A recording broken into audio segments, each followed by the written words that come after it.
আজকে আওয়ামী লীগের বিরোধী যারা আছে তাদের মধ্যে ঐক্য না থাকে, তাদের যদি ব্যর্থ হয়, আজকে যদি এককভাবে আওয়ামী লীগের এগেনস্টে দাঁড়াতে গিয়ে যদি এনসিপি ব্যর্থ হয়, যদি জামাত এলন ব্যর্থ হয়, বা শুধুমাত্র বিএনপিও ব্যর্থ হয়, তাইলেও এই সরকার টিকে রাখা যাবে না।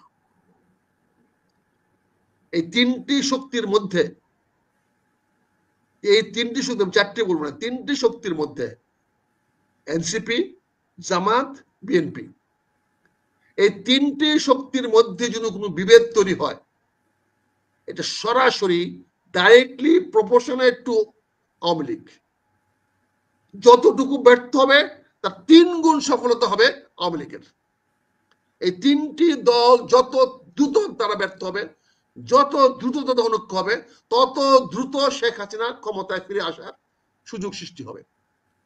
আমি তো শেখ হাসিনার জন্য এই চিলাচিলি করতেছি না, গালাগালি করতেছি না, আমি গালাগালি করতেছি এই তিনটি দলের কানের মধ্যে ঢুকাইতে যে আপনাদের অনৈক্যতে আপনাদের সর্বনাশ শুধু হবে না, শেখ হাসিনা আরেকবার ক্ষমতায় আসলে ওই বিপ্লবী দেখবে না, কত বছর ট্রাইব্যুনাল করে ঝুলেছিল, এবার রমনা রেস করছে নিয়ে প্রকাশ্যে গুলি করে মারবো, ছাড়বো না কুরবাটারে, এটা মনে রাখেন। কাজে আওয়ামী লীগের জন্য শুভ সংবাদ হলো এটা যে আমরা এই তিনজন বুঝতেছি না এটা, এই জন্য আওয়ামী লীগের পক্ষে যাচ্ছে। এই তিনজনের অনৈক্য 1 তারিখে এমন একটা পর্যায়ে যাবে যেখানে আমার মনে হয় যে শেখ হাসিনা তো দিল্লিতে গরু জবাই করতে পারবে না, তবে দিল্লির বাইরে যত জায়গায় জায়গায় আওয়ামী লীগরা আছে তারা গরু কিনে রাখতে পারে, তারা গরু জবাই করে আনন্দ করতে পারে। এই ঐক্য যদি ধরে না রাখতে পারে, ডক্টর ইউনূস যে সর্বনাশী কথাবার্তাগুলো বলতেছেন, গত 2-3 দিন ধরে যে সমস্ত কথাবার্তা বলতেছেন, আলী রিয়াজ আজকে যে কথা বলেছেন যে উনি কালকে সনদ পাঠিয়ে দিবেন সকল রাজনৈতিক দলের কাছে, আমি আবারও বলছি, শালা ওরা কি তোর বাপের চাকর? ওই বেটা, এই বেটা, তুই এত বড় দৃষ্ট দেখাস যে তুই তাদের কাছে কালকে পাঠিয়ে দিবি? তুই কে রে বাবা, এত বড় দৃষ্টতা তোর? তুই এত বড় কথা বলিস রাজনৈতিক দলগুলোর কাছে তার পাঠিয়ে দিবে? এটা পাঠানো জিনিস? এটা আলোচনা করে বসে সিদ্ধান্ত নেওয়ার জিনিস। তুই আলোচনা ব্যর্থ হয়েছিস, এখন তুই চিঠি পাঠাবি আর বলতেছিস তারপরে ওনারা নো ডিসেন্ট দিতে পারে, ডিসেন্ট দিতে পারে। কি খেলা খেলতেছিস বাবা? তুই কি মনে কর সবগুলাই টাউটের মতো যাদের কথা বলস, সবগুলা টাউট নিয়ে তুই বসস? একটা রাজনৈতিক দলের নেতা আছে, রাজনৈতিক নেতা আছে ওখানে, একটা টাউট ছাড়া এগুলো কে? এগুলা বলেন যে কথা বলছেন ডেলি, এই যে একটা আছে, এগুলো কি? এগুলোর কেন জাতি ভয় করবে এদের বলেন? সারা বছর আওয়ামী লীগের 5-400 আমাদের মজুমদার সাহেব এনজিও করেন, উনি করছেন, সারা বছর সরকারের ইয়া নিছেন, আপনার স্থানীয় সরকারের একটা সুপারিশ দিচ্ছেন, এই সুপারিশের কোনো খবরই নেই, পাত্তাই নাই। বলেন আমরা কর্তৃক আইনে আমেরিকাতে আইনে মনির হায়দারকে বসাইছেন, সে সামন করে, সে কন্ট্যাক্ট করে। বলেন মনির হায়দার যদি আসতে পারে তাহলে পিকে ভট্টাচার্য কি দোষ করছে, ইলিয়াস কি দোষ করছে, কনক সরোরা কি দোষ করছে? এদের কন্ট্রিবিউশন কম আছে এই দেশের আন্দোলনের জন্য? এদের ভূমিকা কি কম? তারা যে সাহসী ভূমিকা নিয়েছে, যে বক্তব্য দিয়েছে, এই বক্তব্যের কোনো কাছাকাছি আছে মনির হায়দারের কোনো বক্তব্য আছে? বলেন। দেখা তৃতীয় মাত্রা জিল্লুর রহমান যে বক্তব্য বলেছে, জিল্লুর রহমানের কাছাকাছি আছে ওরা? জিল্লুর রহমানকে আমি ধন্যবাদ জানাই, সে সরকারে জয়েন করে নাই, সে যায় নাই, সে যেতে পারতো, সে যেতে চাইলে তাকে নিত, সে বললে তাকে নিত,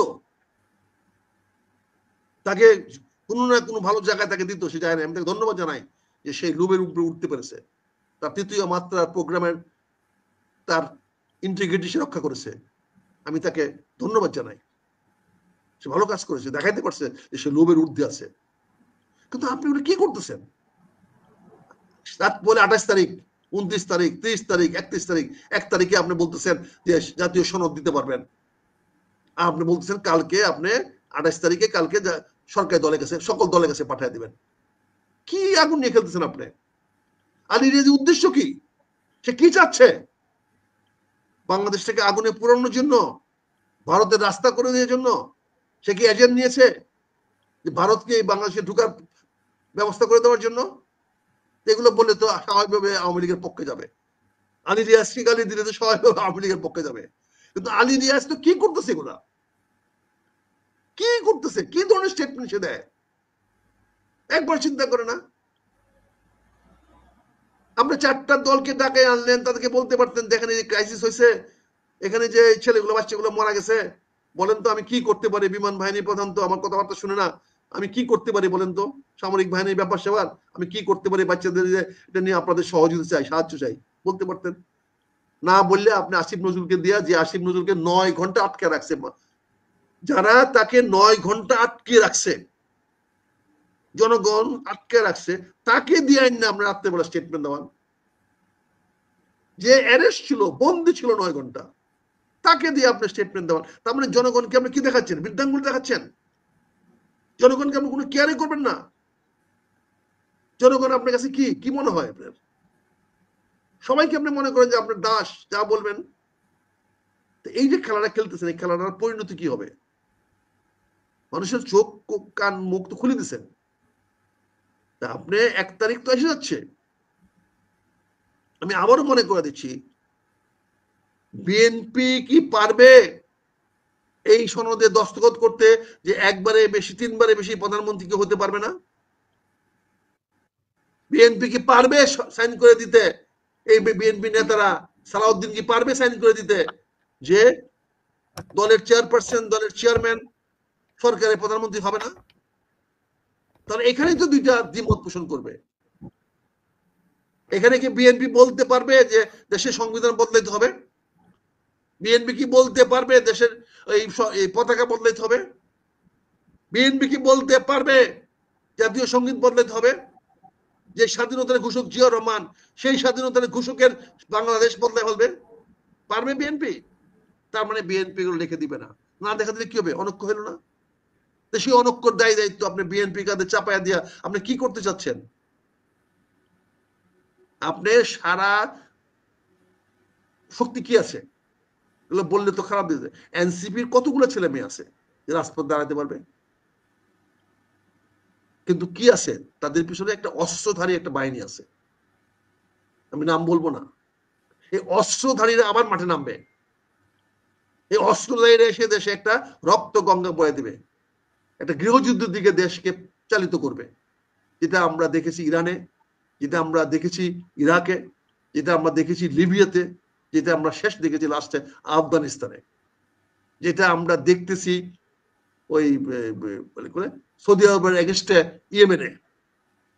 ইয়েমেনে ওরা কি করতেছে, যে সশস্ত্র বিপ্লব আমরা দেখেছি সিরিয়াতে, যেটা দেখেছি আমরা হামাসে, এরকম একটা অবস্থা ঢাকা শহরে সৃষ্টি করে দিয়ে তারপরে আমাদেরকে কচুকাটা করা হবে।